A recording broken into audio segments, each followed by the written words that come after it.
Greetings, YouTubians, and welcome back to Wayne Sharp World, where today, as you saw in the thumbnail, we are going to be talking about not just a Kizer, but the most surprising Kizer I have ever personally handled. Now, that says a lot because there's been a lot of good Kizers out there. Now, when I say the most surprising, I'm not saying the best. I'm saying the one that I didn't expect quite as much from after handling the proto, and when I got the actual production model, I was pretty floored by it. It was a lot of little improvements that really made this one really good. And what we are talking about here is the Kizer Sparrow. Now, before I go any further into this review, I'd like to thank you guys for tuning in today. If you like what you see, please do me a huge favor, hit that subscribe button, follow along, and I will continue to bring you the content. Now, let's take a look at some overall specs on this knife and this knife right here. We have an overall length of 6.97 inches, a blade length coming in right at 3 inches with a blade thickness at 120 thousandths. Blade material on this guy is 154 cm with a sheep's foot style blade, a flat grind, a handle length coming in at 3.98 inches, and a handle thickness right around 560 thousandths. Handle material on this guy is, as you can see, micarta, and some very nice micarta that is patinaing ever so beautifully. We have a liner lock for the locking mechanism and a user of a right hand only tip-up carry.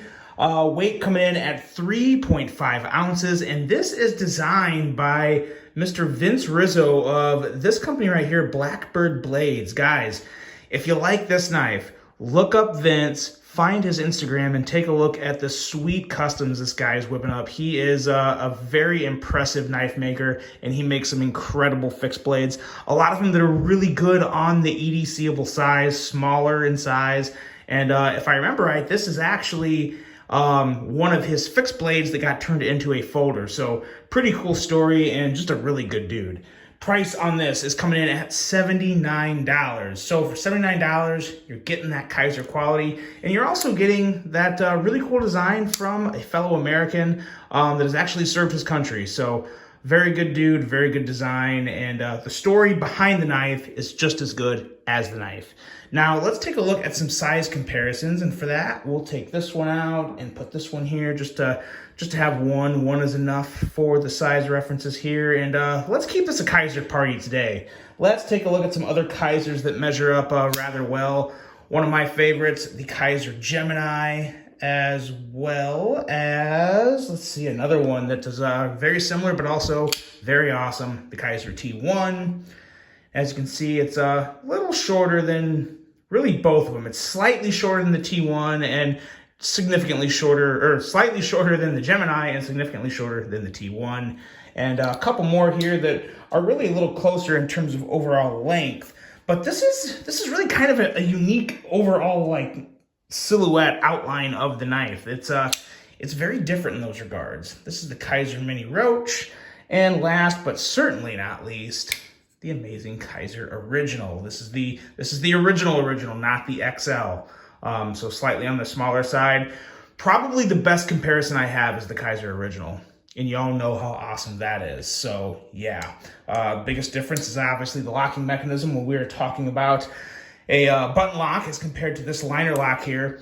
But let's get talking about this knife. The blade here. I am a huge fan of this blade. This is one of those blades that really works so well for EDC because it has a nice edge coming at 19 thousandths. So it's not like razor thin, but it's thick enough to do some good work and still be relatively slicey, and a nice, pretty robust tip that'll handle a lot of good heavier use EDC tasks, and just a really good look, good shape to it. Just enough belly, not too much. Got a nice aggressive tip up there that'll do some good work, especially when you're holding this in hand. It acts like a sheep's foot, but can almost have a little bit of like a modified Warncliffe feel to it. Very good looking blade that also matches very well with the handle. It falls in line and fits the outline of the handle really well, and just makes for some very pleasing aesthetics. Now, what really made this knife incredibly surprising to me had a lot to do with this cutout here on the blade. When I handled the prototype of this at Blade Show West, this cutout was significantly smaller, and it was very hard to get that middle finger in there to kick it out. I could do it, but it downright wasn't enjoyable. And as I was handling this at Blade Show, again, this was not this knife, it was the prototype, which was significantly different. If you were to look at them side by side, you wouldn't see quite as many differences visually. A lot of it had to be felt. There was a lot of small changes in the handle, in the flipper tab, and the most significant one was in the blade cutout. But when I had it in hand at Blade Show West, I thought, okay, you know what? This is a decent knife. This really is a decent knife, but it's kind of like a middle of the run knife, you know? It's not my favorite one, but by no means do I not like it. I do like it. It's just it's just okay, you know? It's okay.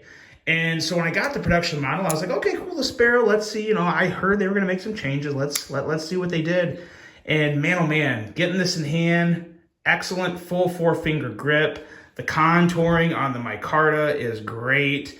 It feels fantastic in hand. And with that blade cutout is really, really, really what made a rather huge difference for me, because it elevated this knife from not just a good flipper, but when you add that second level of deployment, that is what really, really elevates the fidget factor and just makes this one so damn good. And they made subtle changes along the handle too that just made all the lines kind of come together and just flow better and look so damn good.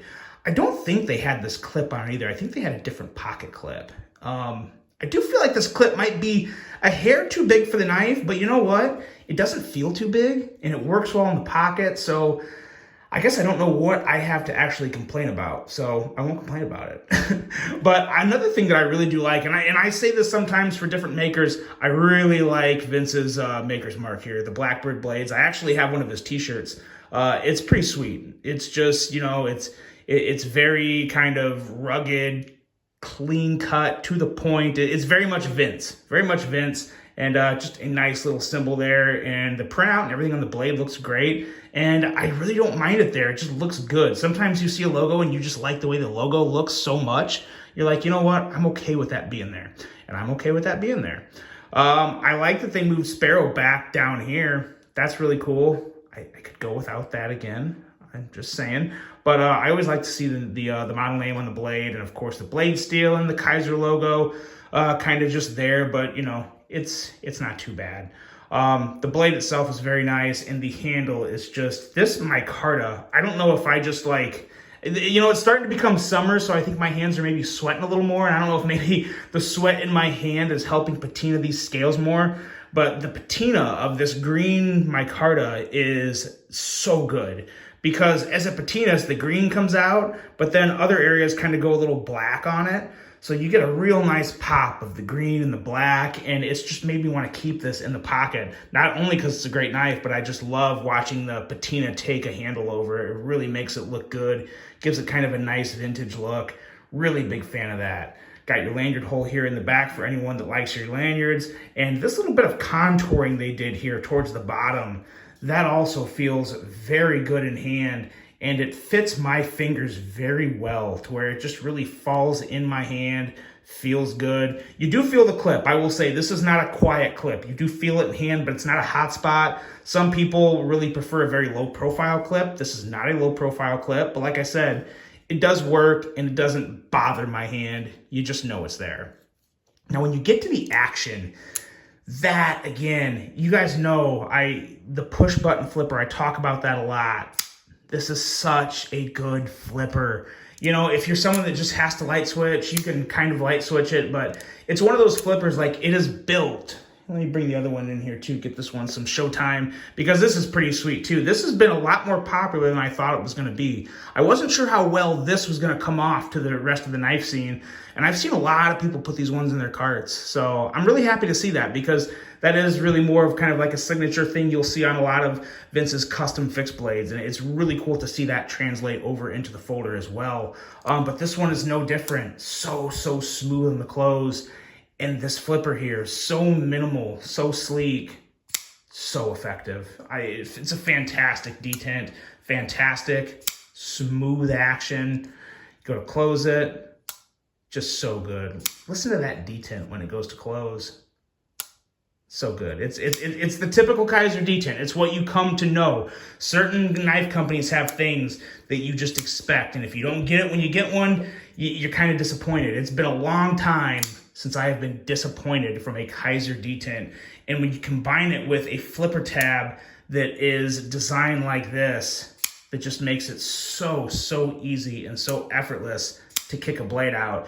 It really kind of makes you want to keep flipping it, but then you forget how good the middle finger flick is on that blade cutout. And I really do, you guys know, that's probably my one preferred method of deployment is the middle finger flick. And this one makes it really good because it's flat, so your finger knows exactly where to go. And once it gets in there, it's not moving. Kick the blade out. Phenomenal action, phenomenal knife. This has been such a pleasant surprise from the moment I unboxed this to all the pocket time it's gotten. This is one I would highly recommend, guys, and this one actually isn't sold out yet, and the outfits of these are so good. The black on black with the blade signature style, we'll say. Obviously, this was like forged steel that he would do, but this is more just obviously like engraved or like laser engraved or etched or something on there. So nothing too special, but it looks super sweet. Still on the 154 CM. And then this one right here, this black wash with the green micarta. Man, oh man, I'm falling so hard for this. This is a phenomenal EDC knife, guys, at a great price from a great guy and an awesome company. Highly recommend this one. A++. Let me know what you guys think of this one. I really hope you enjoyed this review. Hope you have a great rest of your day. And until the next one, I'm out.